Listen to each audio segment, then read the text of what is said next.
famous about how you can run the analysis for the chi-square. The reason behind this story is to make sure that you know how to analyze your data. Alternatively, if your data are being collected using the scale, non-scale data, which is we call it as a nominal scale. Nominal scale. Nominal scale is a categorical data. Okay. For example, you got a data here consists of gender and gender, and then you want to look whether the gender is different or not different between two groups. You got two groups, A and B.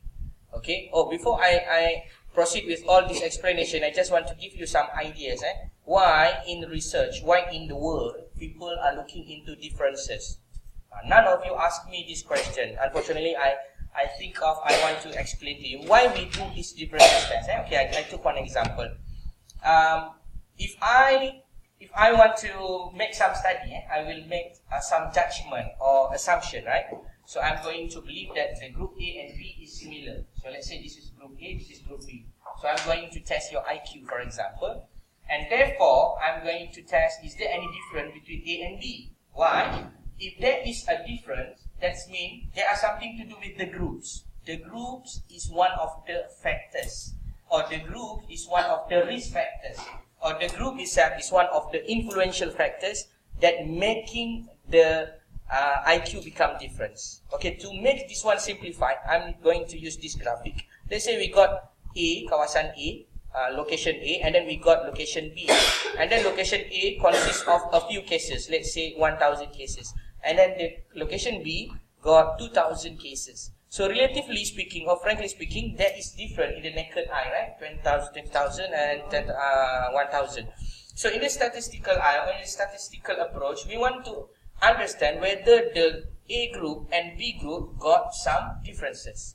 If there is some differences exist, let's say we find out the p-value is less than alpha, that means we reject the hypothesis and then we make a conclusion there is a significant difference between these two groups. That means the location or the group itself having some things that make possibles of these differences. You got what I mean? That means it's a risk lah. It's a risk factor.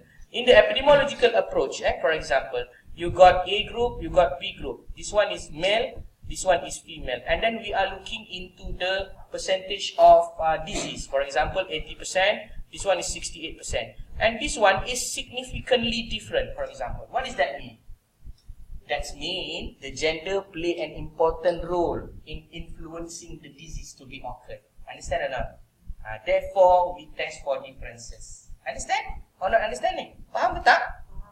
Apa yang you faham, cuba ulang balik apa saya cakap. Square punya discussion. So this is the introduction of the chi-square. So basically the chi-square are testing for the degree of freedoms. So degree of freedom is what? You can just read into the notes. Actually the degree of freedoms are talking about the higher degree of freedom, the stanton. The stanton means that the flatten your data will be tabulated.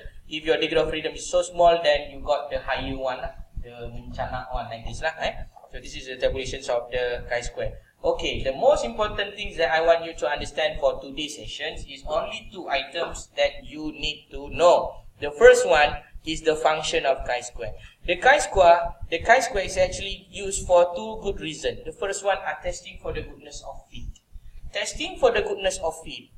In the other words, we call it as the testing for the differences. We want to measure the difference. What kind of difference that we want to take a look. We want to measure the difference in terms of the proportion.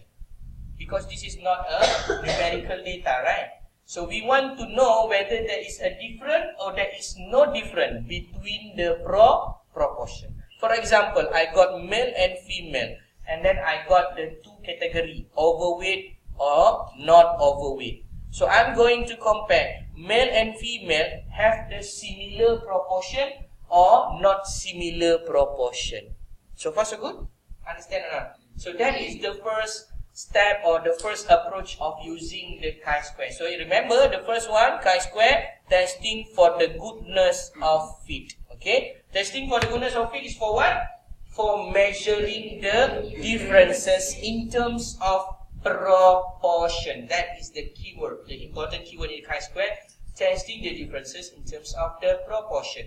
I'm going to give you some example after this so that you further understand about this concept. And then the next one, is testing of the independence. Testing of independence is something to do like correlation, but it's not correlation because this is not numeric data.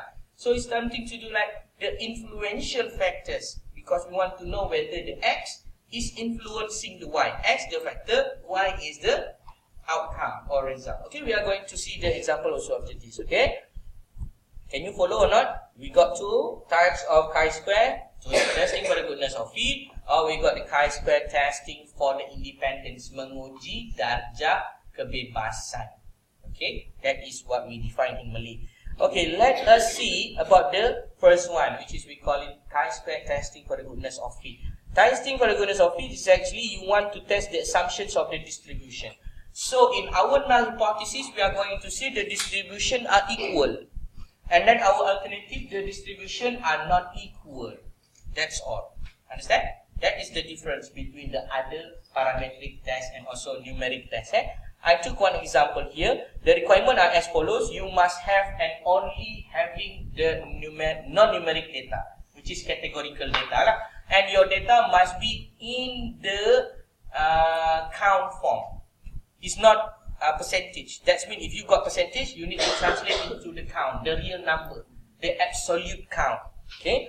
So let us look into the step. The step of course is the 5 steps of hypothesis testing, as we discussed before. The first one, null and alternative hypothesis. The second one is alpha. The third one you run or you calculate, and then you report your statistical value and also your p-value. The fourth one, you make a decision based on your running mechanism, and then the fourth, you are making decision, and then the fifth one, you need to make a conclusion. That is the basic understanding of the hypothesis testing. So let us look into the example. So this is just an example. The first one, you have the hypothesis, statement of the assumption. So of course the statement of assumption, after this you will see the assumption is basically the distribution between the groups is same. That is our null. So the alternative will be the distribution is not the same. That's all. Okay, let us look into the example here.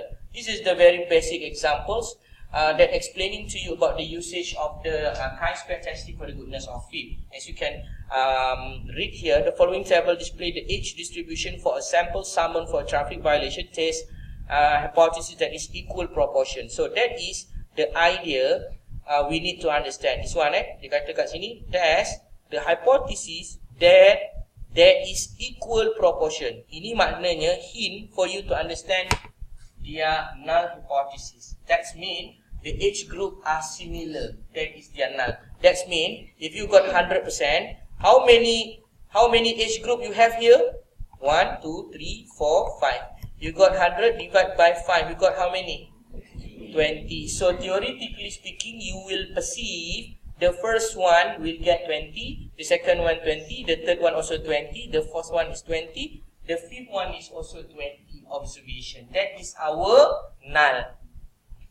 The perception of us in the null hypothesis assumptions of origin, we are perceived that the distribution are equal. Very good. That is our H null. Distribution are equal. So our alternative will be what? Vice versa. Okay, distribution is very good, not equal. That's all.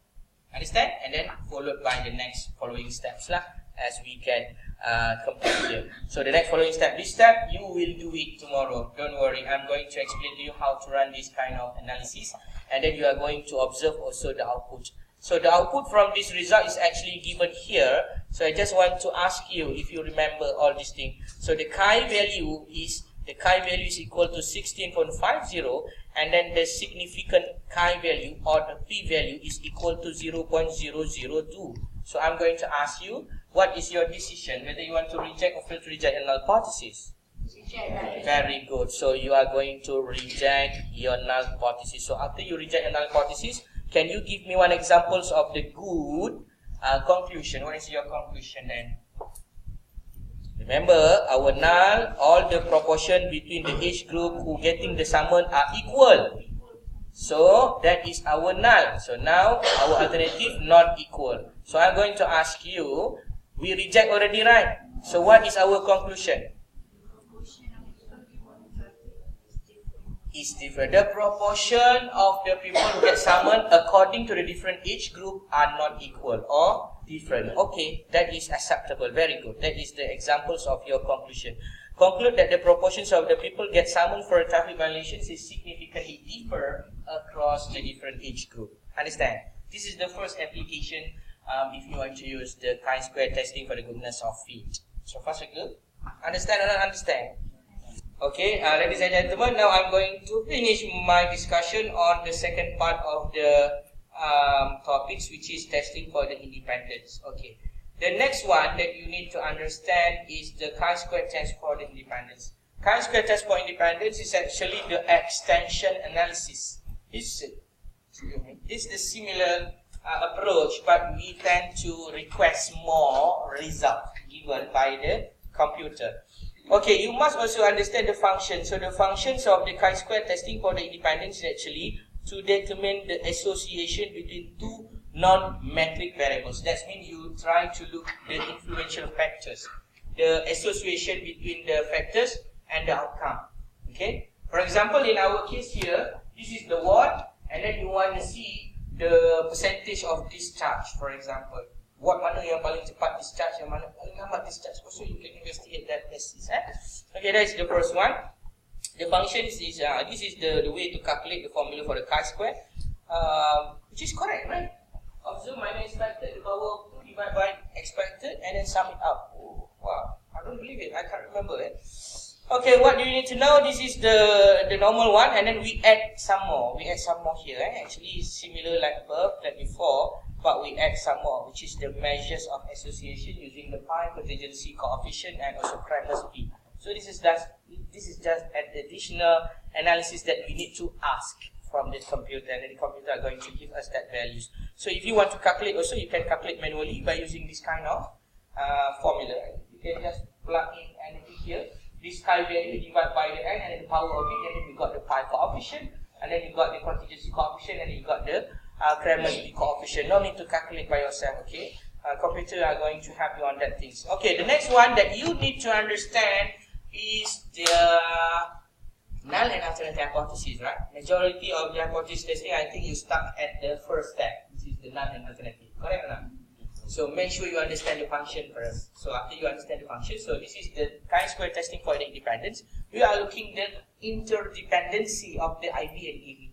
So therefore, our H alternative or null as follows lah. DB is independent to IB. That means DB are not correlated to DB to IB. This one in the layman term, we will see like this lah. Maknanya kita boleh cakap bahasa kampung dia, kesan tak ada pengaruh dengan faktor.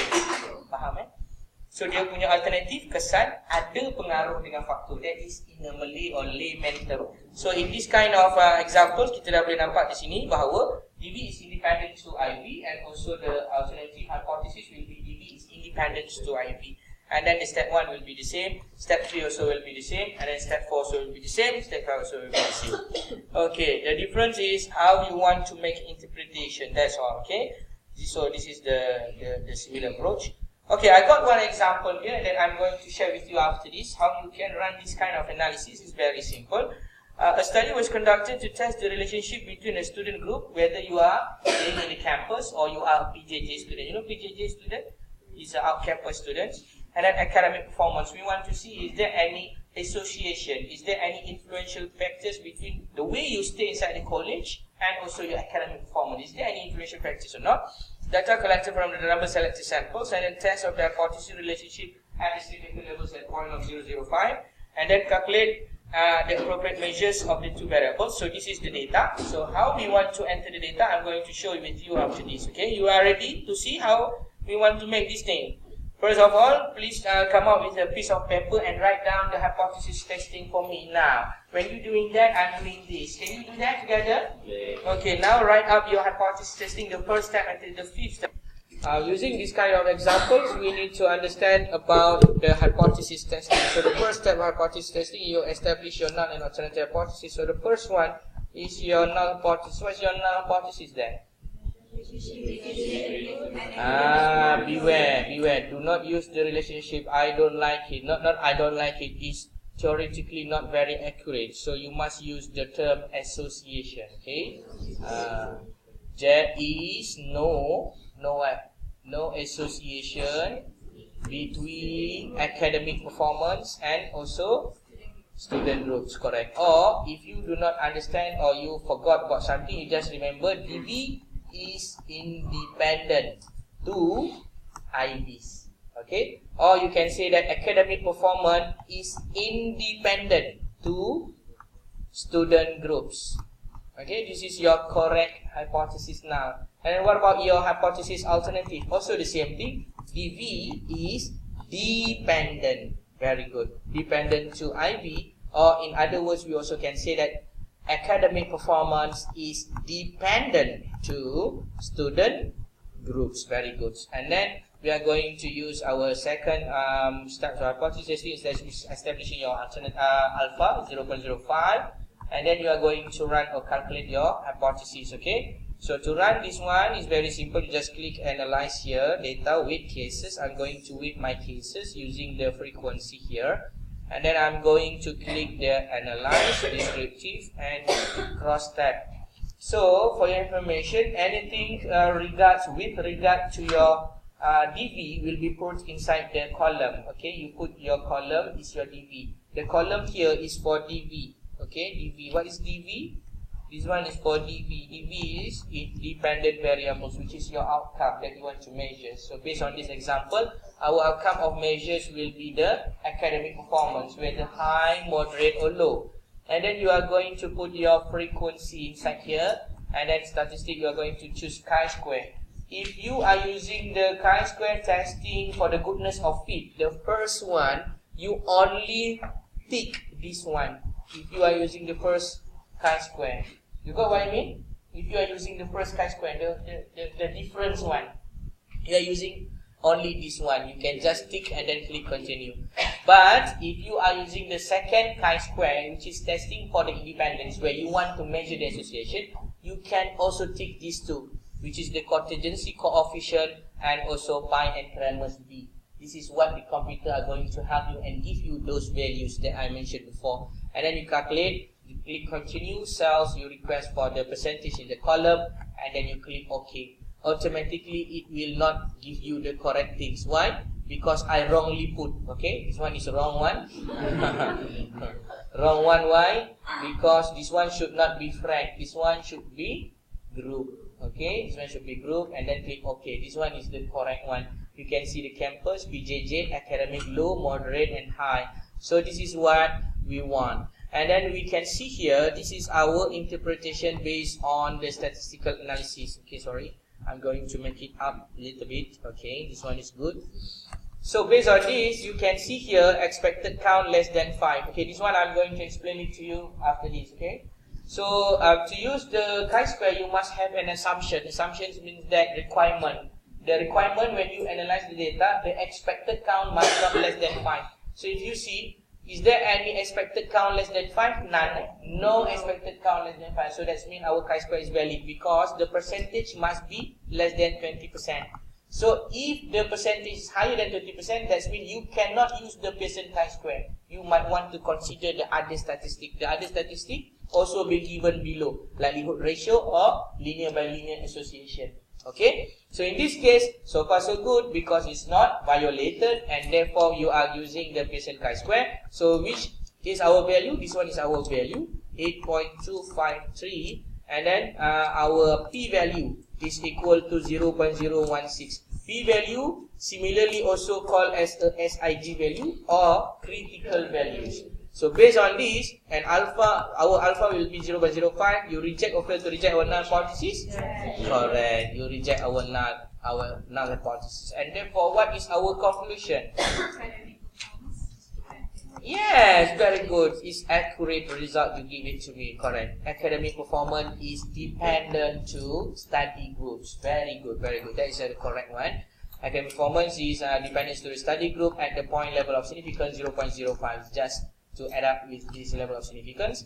And then the additional of this information, you must look into the symmetric measures. You know, symmetric measures, they got the value here. The value are sort of similar like R in the correlation, whether it's very high, moderate, low, or whatsoever. So in terms of this, we can say kind of There is association, but not so strong because it's not approaching 1, right? It's far beyond approaching 1. But it shows you some identification here, 0.016, which is, we can say that is association, but the strength, because I say what? The pi, Cramersby, and contingency coefficient are similarly being interpreted by R. Macam nak sama dengan R tadi. Tapi dia tak se-accurate R lah, sebab R menggunakan numeric data. Unfortunately, our data is not numeric. This one is the categorical data. And therefore, we will say that academic performance is dependent to students groups at point of level significance 0.05, and the measures association score will be pi value is equal to 0.166, p value is equal to 0.016, which is the people who ask or read this data or output will understand lah. There is some measures there. That means if you go outside or if you stay inside the campus, this thing will influence your academic performance to become high, moderate, or low. So, to know which one is better or not, then you look into the tabulation. Okay, which one is the better one? You look into the tabulation. Which is the percentage recorded very high? So, in terms of this, you can see whoever stay inside the campus recorded higher a little bit numbers of those who are having the high academic performance. So theoretically speaking, maybe we want to just observe here lah. We want to know, okay, if you stay inside the college, you stay inside the campus, therefore you get higher marks or higher result or good result, something like that. That is the layman interpretation based on this data analysis. So far so good or not so good? So good already? Or not so good? If so good, then finish lah. Then you understand already lah how to run this analysis data using the chi-square, which is being divided into two. The first one is testing for the goodness of fit. The next one adalah testing for the independence, where you want to measure is there any associations or not between the IB and DE. So therefore, it's finished already for our chi-square. Okay, before I forgot, because we already been discussed about the R just now, I just want to in the quick overview, I just want to give you some hint lah about the R value just now. I said to you kan, R ni dia ada strength and direction. So where to find the strength? The strength are being find here. You can find the strength under the Griffith rule of thumb. So if you find out that the R is equal to 0.2, so that's mean negligible relationship. So in the previous case just now, that's why I said that you ada association tapi tak berapa kuat because the value is almost 0.2. Okay, it can consider low lah. Okay, so if you can see a very high relationship is being recorded more than 0.9. So if you can remember the previous analysis that I'm sharing with you based on your friend's data, the correlation between the total and also the years of working inside the ward. Do you remember that? What is the R value? The R value is equal to 0.5 something, right? So this one we call it as the R value. So the R value for the strength, you refer to this table. This table are going to tell you what is the strength. So kalau 0.5 is what? Very good. And then you refer to the P value to know whether it is rejected or failed to reject your null hypothesis. And you remember R also describe besides strength what else? Direction. So same also goes to the measures chi-square just now. So no negative, right? So no negative means that positive lah. Same also goes to R. No negative means that is a positive correlation. Okay, that's all I just want to share with you so that you can relate whatever you will learn this thing tomorrow in terms of the R in your chi-square. What is that? Chi-square lah kan?